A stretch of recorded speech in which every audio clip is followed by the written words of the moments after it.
తాను నడవగలుగుతున్నాను, తన పనులు తాను చేసుకునే పరిస్థితి కొంత తండ్రి ఆసరాతోటి అని చెప్పడం జరిగింది. దసరా పండుగ సందర్భంగా సింగరేణి కార్మికులకి తెలంగాణ ప్రభుత్వం తీపి కబురు చెప్పింది. సంస్థ గత ఏడాది ఆర్జించిన లాభాల్లో 34% వాటాని బోనస్గా ప్రకటించింది. ఒక్కొక్క కార్మికుడికి దాదాపు 1,95,000 రూపాయల బోనస్ లభించనుంది.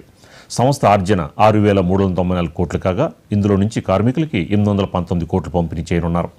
ఈ నిర్ణయం పట్ల కార్మికులు సంతోషం వ్యక్తం చేస్తున్నారు.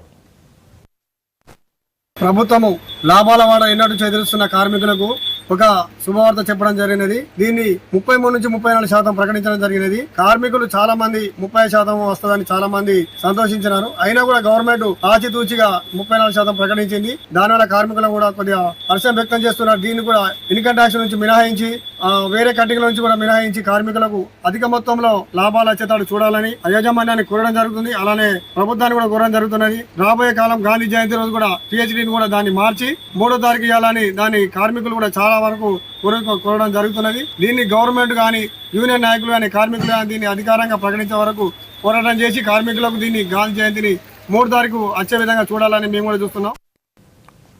నిర్మల్ జిల్లాలో దేవీ శరణ్